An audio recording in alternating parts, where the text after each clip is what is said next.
Here, no political correctness and no wokeism. You're listening to Underground USA.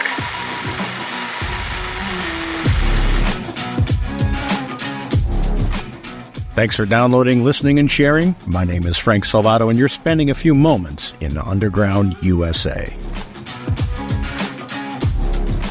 Well, the Harris-Walz campaign finally published a page on its website outlining its policies. Of course, it's interesting that they unveiled it less than 48 hours before the debate, so the mainstream media and social media platforms didn't have time to dissect it. Not that the mainstream media complex would say anything other than Kamala Marxism is awesome, but I digress. After reading the attempt at refined word salad, it became apparent that the Harris-Walz campaign, led by Obamaite David Plouffe, is really grasping at straws. They offer nothing but empty promises, which their past performance confirms they won't fulfill. Aside from the Harris campaign's disingenuous attempt to say Project 2025 is a Trump idea, it belongs to the Heritage Foundation, which has no affiliation with the Trump campaign. Not that a lot of what's in it isn't bad. Aside from that, half of the crap on the Harris-Walz policy page is unattainable in its Marxism. The other half she could have enacted already, but didn't. And 100% of it is hollow rhetoric, refined and prettied-up word salad. It's all lipstick on a pig. Both sides need to be judged by their actions in office, because that's how all of us are judged in our job performances. That is, unless you get favorable performance reviews like Kamala Harris did in coming up the ladder. Kneepads. Harris has done zero except to claim Trump was to blame when the Biden-Harris administration agenda went south. The economy? Trump's fault. War in the Middle East and Ukraine? Trump's fault. A failed disengagement in Afghanistan that cost 13 American lives? Trump's fault. Higher taxes on the middle class? Trump's fault. Exploding costs in the housing and automobile markets, grocery bills through the stratosphere? Trump, Trump, and Trump. Hell, I'm stunned she hasn't blamed Biden's cognitive decline on Trump. Conversely, under Trump, during his administration, the economy was infinitely better. Homeownership was up across all demographics, and BlackRock and Berkshire Hathaway weren't buying up all the homes. New business startups were up across all demographics. The world was more at peace than at any time since 2000, and the Trump administration had effected the Abraham Accords. NATO members started paying their delinquent dues. Real tax cuts for the middle class were enacted. The border was secure, and El Salvadoran and Venezuelan gangs weren't taking over apartment complexes at gunpoint in cities across the country. And according to the CDC, cases of diagnosed depression were 2.7% lower among females and 1.8% lower among males. By the way, depression doesn't rise when the country is in a state of bliss. And lastly, the fantasy narrative of the Harris-Walz campaign that millionaires and billionaires belong in Trump's pocket is just that, fantasy. It's complete bullshit. An elementary examination of which campaign is receiving deep state K Street dark money proves beyond any doubt that Democrats have fundamentally transformed from the party of the little guy, the everyman, to the party of the elite, abandoning everything the Democrat Party stood for just 30 years ago. As Robert F. Kennedy and Tulsi Gabbard have repeatedly said, the Democrat Party has shifted away from its traditional focus on working-class issues and become beholden to megacorporation special interests, losing touch with its roots. Meanwhile, the GOP has evolved back to its roots of representing policies that serve and protect the everyman, just like during its genesis. So when we look through the Roquefort dressing to the lettuce of the Harris-Walz bullet points of bullshit, the fact remains her campaign platform, her stated policies, and in fact the whole of her candidacy is completely devoid of substance. It's like a Twizzler, a lot to chew on, but completely hollow. Only the terminally inane would buy into the crap that Harris's handlers are trying to pass off as policy. When we come back, our segment on America's Third Watch, broadcast nationally from our flagship station WGUL, AM 860 and FM 93.7 in Tampa, Florida. You're listening to Underground USA. Our First Amendment right to free speech is under attack by woke activists and politicians. Wokeism seeks to suppress opinions and ideas that are deemed offensive, insensitive, or problematic, thereby stifling the free exchange of ideas and the pursuit of truth. It emphasizes social justice, identity politics, political correctness, and the regulation of language, and relies on euphemisms and ambiguous language to create the illusion of consensus, thus avoiding confrontation with opposing viewpoints. Wokeism is antithetical to free speech because it stifles the free exchange of ideas and the pursuit of truth. This is in direct opposition to the principles of free speech. Wokeism is an ideological cancer shopped by those who want to control you. This November, we have an opportunity to render wokeness to the ash heap of history. Vote smart. Vote against wokeness and those who would use it to control you. And, you know, we have to stay woke. Like, everybody needs to be woke. And you can talk about if you're the wokest or woker, but just stay more woke than less woke.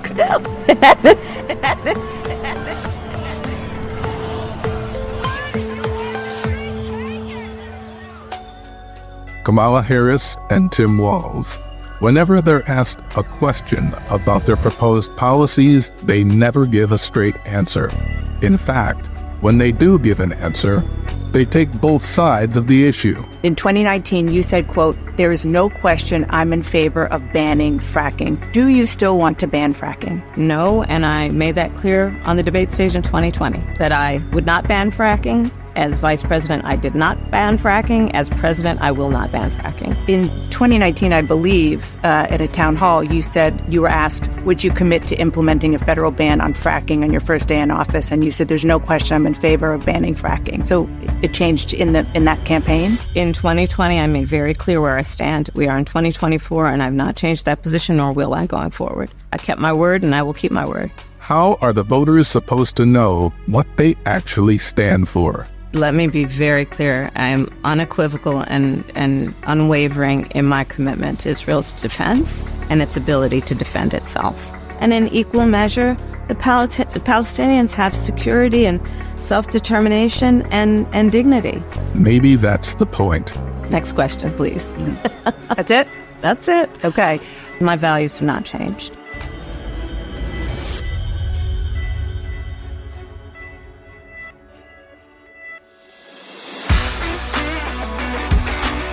News, insight, passion. AM 930, The Answer.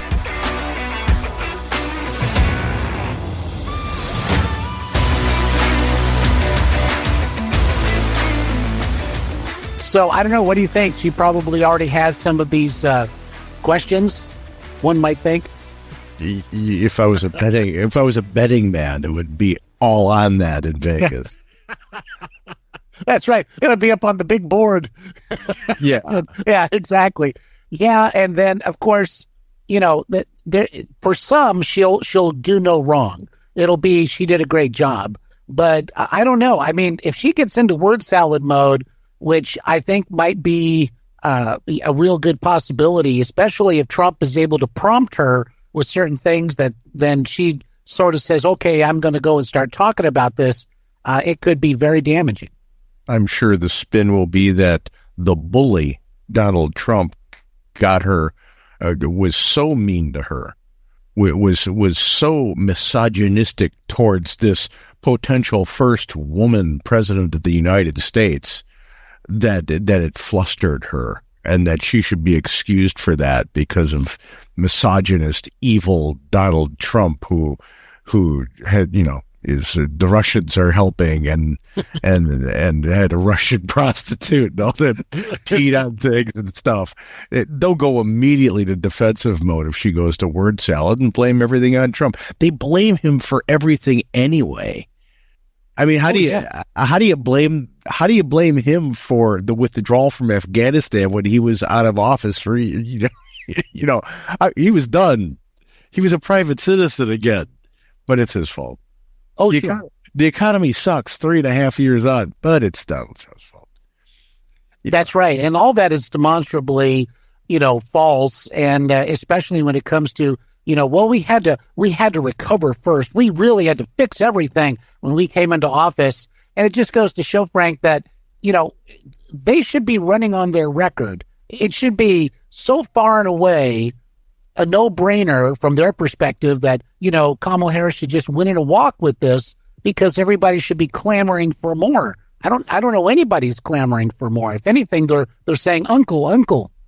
If Marxism is so damn good, they should be talking about it openly.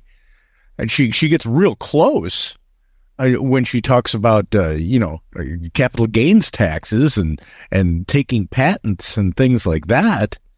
But they don't come right out and say, listen, this is what we believe. And we wholeheartedly believe it. So if you want to try this, vote for us. They can't, because the overwhelming majority of the people in the United States don't want Marxism. They want their freedom, and they want their freedom to choose, which is, they thump on that when it serves their purposes, freedom of choice. But, hey, we're going to go forward with, if Kamala Harris has a bad hair day, it's Donald Trump's fault. Right. And of course, Bernie Sanders is out there openly saying, well, she's saying a bunch of stuff because she's trying to win the election. I mean, I thought you weren't supposed to say that. And the Republicans should be jumping all over that. Do you see? They're admitting that they're lying to you. They're saying things that you want to hear just to get elected. And they should be beating that like you can't believe. That drum should be echoing. Mm-hmm. But, Republicans are once again showing that they are kind of delinquent in the messaging area. They're not aggressive at all. So it's up to all of us out here to make sure that the people around us, family, friends, and acquaintances, understand these things. And that's what I mean when I say we've got to talk politics and religion with our family, friends, and acquaintances, because mainstream media is not going to do it, and Republicans don't know how. No, you're right about that. And it's just, and a lot of people too, I mean, they are, they hear about Kamala Harris and Tim Walz are going to go on their charting a new course forward tour, basically, after the debate. But, that it always just seems so amorphous, and it seems so undefined. Yeah, it's a new day. It's a new chart. It's a new course. But Trump actually has the course. He can say, the course is this. Here's what my course is going to be. And I'm thinking people would rather know where they're going to really go as opposed to, I don't know, that way, that kind of stuff. Well, that's why the Trump team and the Trump campaign and Donald Trump, with the help of Tulsi Gabbard and Robert F. Kennedy and other Democrats who have left the fold, like Alan Dershowitz, they need to trumpet. This is why Trump is good. He's got a proven record. It worked last time. They're lying to you about it. As they, if Democrats had the opportunity, they'd dig up Bob Fosse and make it into a Broadway musical. That's how much they want to create the bright, shiny thing to divert the people from the fact that they have no accomplishments. Everything they've done has hurt the country and the American people, and that all they can offer is 4 more years of that if, in fact, she gets back into a position of power. She shouldn't be anywhere near a position of power. As the one meme says, she's AOC without the bartending skills. On the one hand, you've got Alan Dershowitz leaving the Democrat Party for some pretty good reasons, scathing reasons, if you ask me. And then We got Dick Cheney living in the Twilight Zone and endorsing Kamala Harris to save the republic. I don't know. And Frank Salvato, I can't imagine why that makes sense in Dick Cheney's head, but I guess it does. The Cheney thing, I'm suspicious of this. And let me tell you why. Mm-hmm. Because Dick Cheney didn't come out and say this. His daughter said, that's what my dad will be doing. And she has a loose relationship with the truth. Interesting. So, yeah. So would it surprise me if Cheney did? No, because he's a cog in the, a disappointment. I will say that from my heart.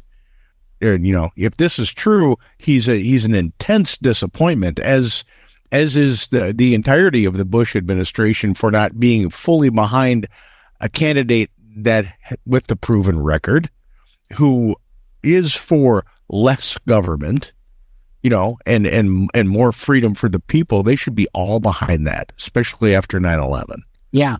But NBC says that Dick Cheney made that announcement, though. That's evidently what he's saying. He's saying somehow that we gotta go above partisanship at this point. Let me ask you a question. Have you heard it? I don't know. I'm just saying the report on it. Yeah. Yeah. So that's NBC. If his quote was out there, and I'm not saying that it's not, but don't you think that quote would be everywhere? Sure. And why isn't it? All we're hearing is that his daughter said, this is the way my dad will vote. And in this day and age, when there is such a barrage of BS coming at you, at fire hose pressures, we have to question everything until it's proven positive 100%. So when I see a video of Dick Cheney saying, yeah, I want to vote because we have to get over partisanship and I'm voting for the Marxist, then I'll believe it. But this is my point. It's the idea is that how in the heck could you possibly think that the best alternative here is to vote for Kamala Harris? It just makes no sense. Or, you also had Liz Cheney talking about how Ronald Reagan would just not be for Donald Trump. I don't buy that for a second. Ronald Reagan certainly would not be for Kamala Harris. Yeah, and Ronald Reagan was brilliant enough to know that elections are not about electing the best candidate. It's about electing the better candidate and keeping the worst candidate away from office.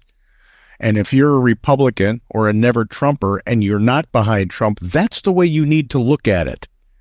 Because if you don't go to the polls, or if you vote for Harris in a protest vote, then you're voting for Marxism and the demise of the Republic, because we can't suffer another 4 years of this stuff. The American people can't handle it. It'll throw us into a depression that'll make the 1920s look like nothing. So if you feel, if you're, and I'm going to say this and it sounds jaded, but I've had enough. If you're self-absorbed and arrogant enough to believe that because you have a personal animosity against Donald Trump and you don't like the guy personally and his personality sucks, and I'm just not voting for him, then you need to get over yourself and make sure you protect the Republic from the worst candidate in this election. And there's no question who the worst candidate is. It's Kamala Harris. Right. No, I totally agree. And also you've got RFK Jr., who's also made some changes because Dershowitz has, and I thought his attack on the Democrat Party, he's now saying he's an independent, but are very scathing. He's very concerned about the anti-Semitism that's on display. I mean, that's just part and parcel now of this whole thing. He's not happy, and RFK now is talking about how the Republican Party has now become the party of the common man. I mean, he says there's an inversion now. But he's right. And don't forget, Tulsi Gabbard, who was the deputy DNC director, is stumping and supporting Donald Trump because she sees the Democrat Party for what it is. Right now, it's the most arrogant wing of the uniparty. And when you hear uniparty, think deep state. And if you want, that would explain why Dick Cheney would say we have to vote for Kamala Harris, because he was part of the deep state. As much as some people may have liked how he performed when he was in office as vice president, especially after 9/11, you have to be honest enough to admit that. If we're going to get our government back at the federal level, we have to dismantle the deep state. So when you hear the never Trumpers out there and you identify them, that's why they're never Trumpers. They're part of the deep state. They support the deep state. They recognize and identify as the uniparty, and they don't want that to change. Whether you like Trump or not, he was for deregulating things and downsizing government.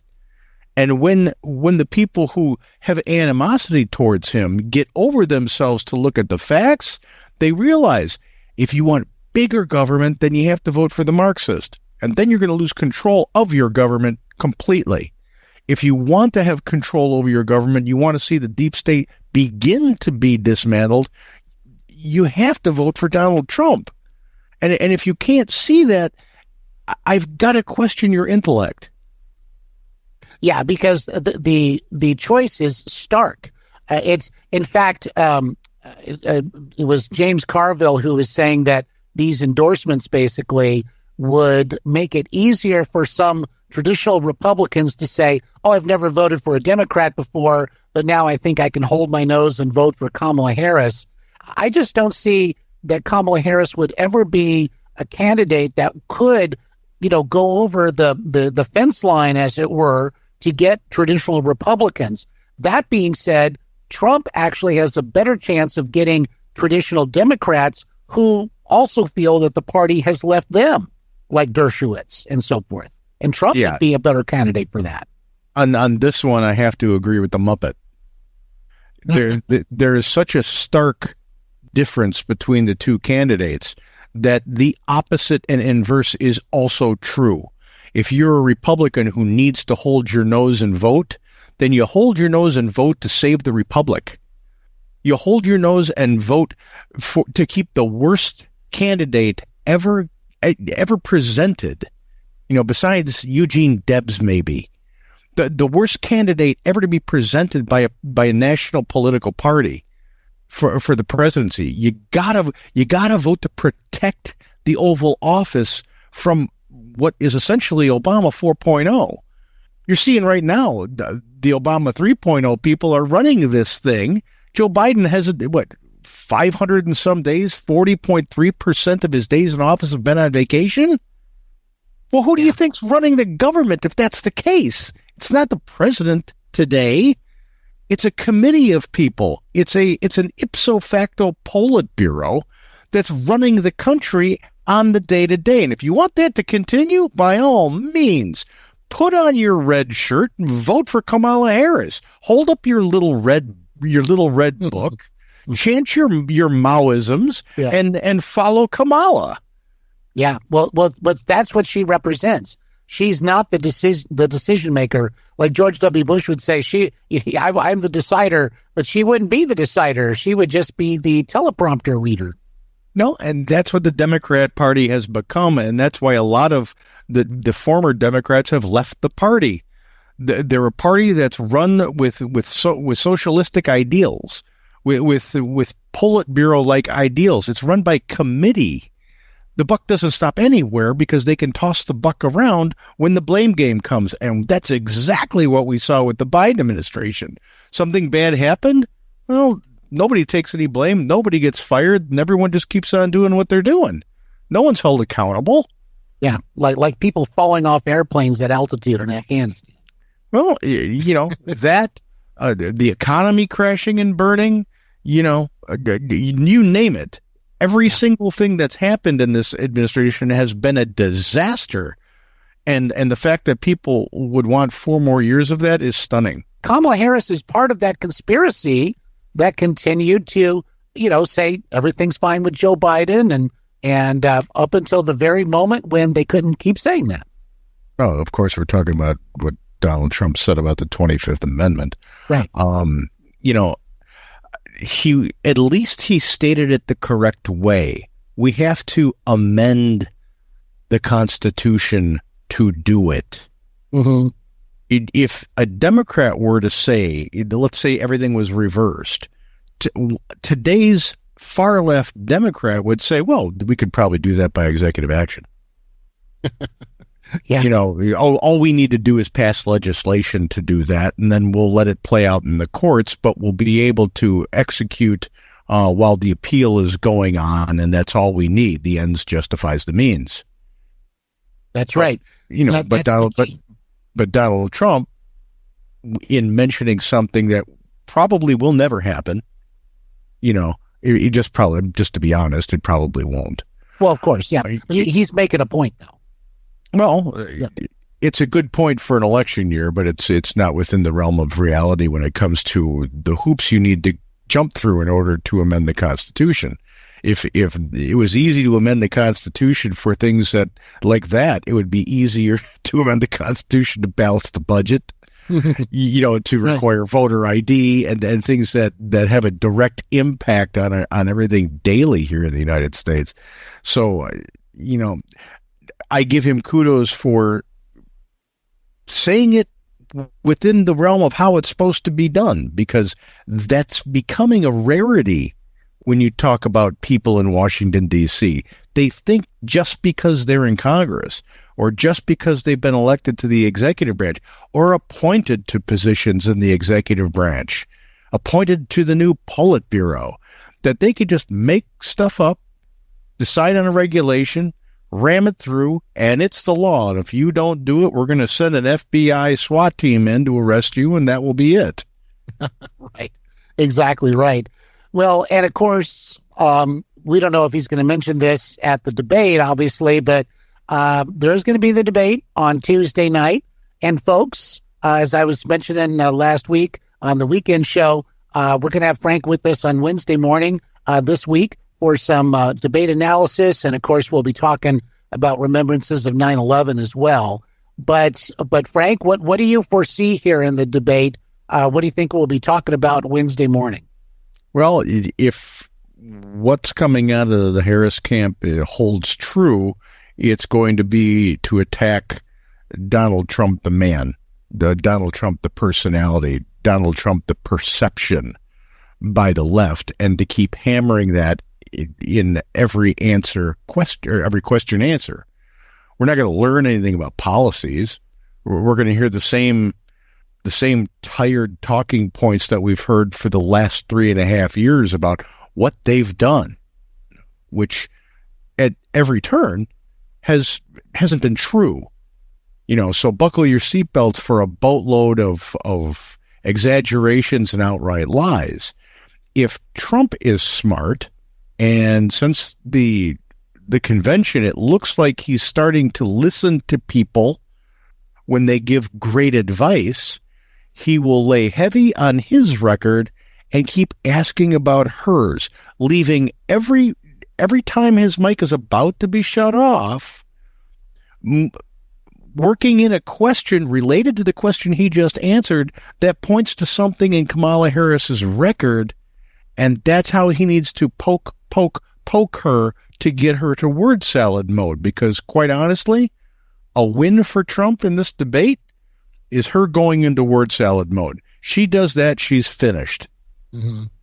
Yeah, I think you're right. And a lot of people will be watching. And one of the good things about this debate, Frank, is that it's coming hopefully early enough in terms of the early voting and so forth, where people are going to be able to say to themselves, I watched this debate, I was all for Kamala Harris, or I have maybe open about it, but then she does do these kinds of things that you're describing, and they say, "Oh my gosh, this can't be."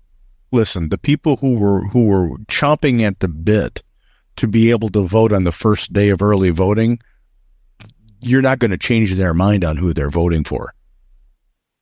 You're just not. It's the hardcore base in both parties that was chomping at the bit to get those initial ballots out on September 8th. Mm-hmm. You know, they just did. That's it. My ballot was cast 2 years ago. I'm voting. Yeah. Well, at least it's better than coming like in October or something like that at the very Absolutely. This entire election hinges on the uninformed voter. The people who are too busy to even understand that Rachel Maddow is a moron. You know, that they don't, the people that don't know what's going on day to day in politics and government. These are the people who have abstained from their responsibility of providing adequate oversight to their government. You know, the citizenry is supposed to know what's going on in their government. They're supposed to carve out time to know what's going on and not be brainwashed and manipulated by the pundits and the talking heads. Mm-hmm. How did everything affect your freedom, your bank account, your security, our stature around the world? You know, how did it help? Did it hurt? Are you better off than you were 4 years ago? You know, that's an important question. So this is the demographic that we're going for, the people who don't listen to politics.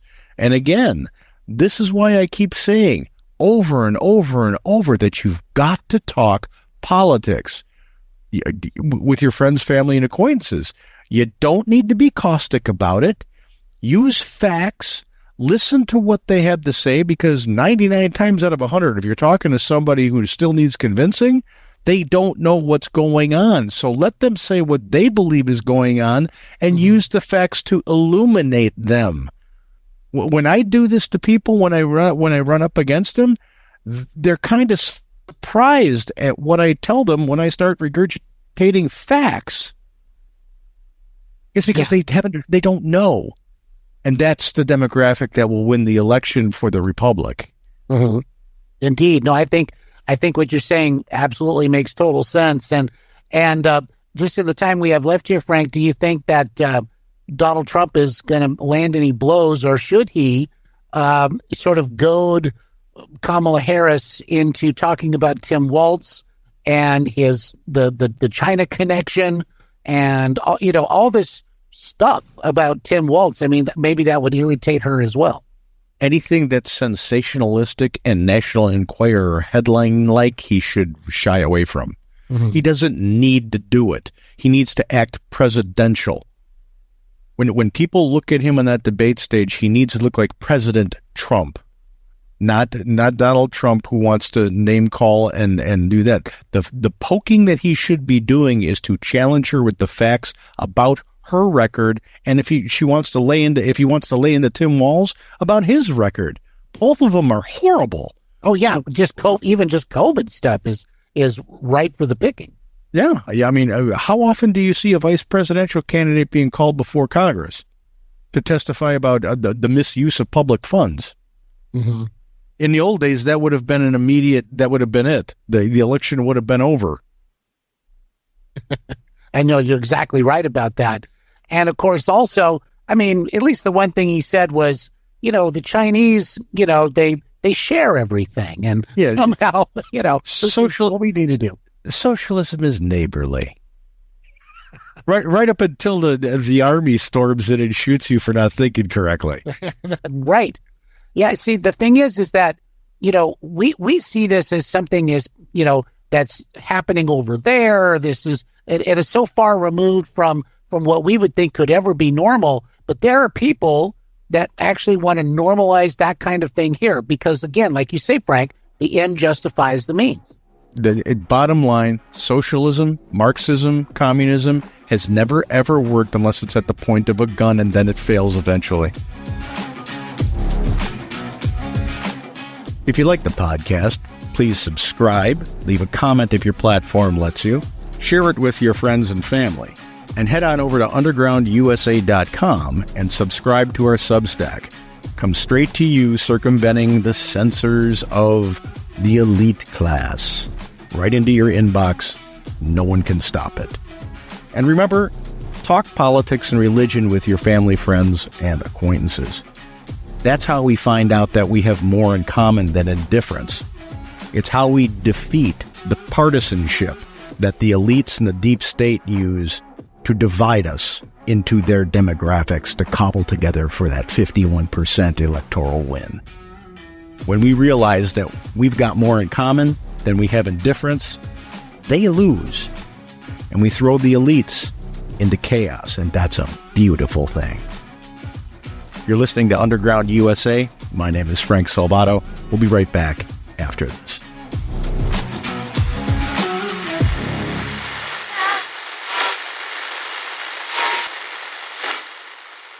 When someone is having a stroke, every minute counts.